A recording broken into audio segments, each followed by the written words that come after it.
అందరికీ నమస్కారం అండి. ఎలా ఉన్నారు? బాగున్నారా? నేను కూడా చాలా బాగున్నాను. ఈరోజు మీకు బ్లాగ్ కాకుండా ఒక చిన్న స్టోరీ అయితే చెప్పాలనుకున్నాను. ఈ స్టోరీ చెప్పే ముందు మన ఛానల్ని సబ్స్క్రైబ్ చేసుకొని వీడియోకి ఒక లైక్ ఇచ్చేయండి. నా బ్లాగ్స్ చూస్తూ నన్ను ఆదరిస్తున్న ప్రతి ఒక్కరికి థ్యాంక్స్ అండి.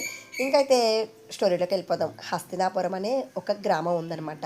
ఆ గ్రామంలో ఒక పెద్ద మనిషి, జగన్నాథం అనే పెద్ద మనిషి ఉన్నాడు. ఆయనకి ఇద్దరు కొడుకులు ఉన్నారనమాట. కొడుకులు ఇద్దరు.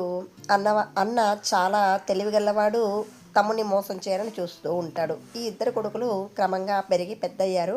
పెద్ద కొడుక్కి వివాహం జరిపించారు. కొంతకాలం తర్వాత వారి తండ్రి కాలం చేశాడు, అంటే చనిపోయాడు.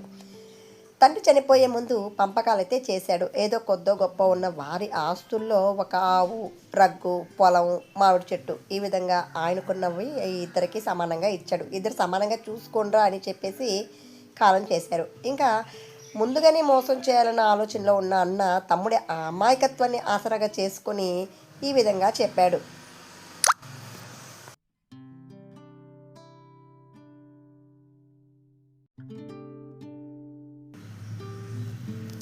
మన దగ్గర ఉన్న ఆవుని ముందు పక్కన నువ్వు చూసుకో, అలాగే వెనక భాగం నేను చూసుకుంటాను. మామిడి చెట్టు పైన భాగం నాది, కింది వైపు నువ్వు చూసుకో. వేరుశనగ పైన నువ్వు, కింద నేను చూసుకుంటాను అని చెప్పి తమ్ముడికి చెప్పాడు. ఇవేమీ తెలియని తమ్ముడు సరే అని ఒప్పుకున్నాడు. రగ్గు రగ్గు కూడా ఉదయం అంతా నీ దగ్గర పెట్టుకో, రాత్రి సమయంలో నాకు ఇవ్వని చెప్పేసి ఎలాగోలా ఒప్పించుకున్నాడు. ఏమీ తెలియని అమాయకత్వపు తమ్ముడు ఆవుకి ముందు భాగం బాగా అన్నం పెట్టి, అదే కుడితి గడ్డి అన్నీ మేపి, అలాగే మామిడి చెట్టుకి కిందంతా నీళ్లు పోసి, వేరుశనగ పైనంతా పొలంలో నీళ్లు పోసి చక్కగా చేస్తూ ఉంటే రగ్గుని ఉదయం అంతా చక్కగా శుభ్రం చేసి రాత్రిపూట అన్నయ్యకి ఇచ్చేవాడు. ఇట్లా కొంతకాలం తర్వాత జరుగుతూ ఉందన్నమాట. చాలా కొన్ని రోజుల తర్వాత చిన్నవాడికి కూడా వివాహం జరిపించారు. అతని భార్య కొంచెం తెలివిగలది, అన్నీ గమనించింది.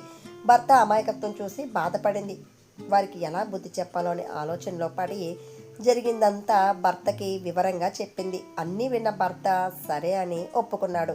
మిమ్మల్ని అమాయకుడిని చేసి ఇలా చేస్తున్నారండి, నేను చెప్పిన విధంగా చేయండి, మీ అన్నకి బుద్ధి చెప్పచ్చు, మనం అందరం కలిసి ఉండొచ్చు అనే మంచి ఉద్దేశంతోనే ఇలా చెప్పిందనమాట. అన్నీ తెలుసుకున్న భర్త భార్యకి సహకరించాడు. మరుసటి రోజు పాలు తీస్తుంటే ఆవు తలపైన కొట్టాడు.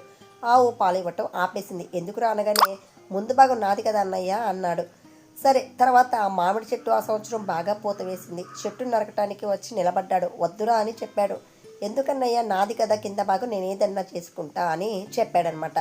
ఇవన్నీ కొంచెం కొంచెంగా అర్థమవుతున్న అన్నయ్యకు ఏం చేయాలో అర్థం కాలేదు. సరే, ఆ రోజుకి ఆ చెట్టుని ఏం చేయకుండా వదిలేసాడనమాట. ఇంకా వేరుశనగ పొలం పైన భాగం నాది కదా అన్నయ్య అని వేసి పీకటం మొదలుపెట్టాడు. పైన పీకేస్తే కిందంతా పండదురా, అది నాది కదన్నయ్య అని ఒప్పుకున్నాడు. సరే అనేసి పొలం దగ్గర నుంచి కూడా వచ్చేసాడనమాట. మిగిలింది రగ్గు. దాన్ని సాయంత్రం అవ్వగానే నీటిలో నానబెట్టేశాడు. రాత్రి చూడగానే ఏమిరా ఇలా చేసావని కోపంతో అరిచాడనమాట. పగల సమయంలో ఏమన్నా చేసుకోవచ్చు కదా అన్నయ్య, రాత్రి మాత్రమే నీది కదా అన్నాడు. విషయం మొత్తం తెలుసుకున్న అన్నయ్యకి తల ఎత్తుకోవడం అస్సలకి నచ్చట్లేదనమాట. ఎందుకంటే చాలా సిగ్గుపడిపోయాడు. తను చేసిన మోసానికి సమాధానం చెప్పలేకుండా అయిపోయాడు. భార్య తెలివితేటలు తెలుసుకుని భర్త సంతోషించి అందరూ కలిసిమెలిసి సంతోషంగా ఉన్నారు. ఈ కథలో మనం తెలుసుకోవాల్సింది ఏంటంటే, ప్రతి ఒక్కరు కూడా ఒకరిని మోసం చేస్తే మనల్ని మోసం చేసే వాళ్ళు తప్పకుండా ఉంటారు, గుర్తుపెట్టుకోండి.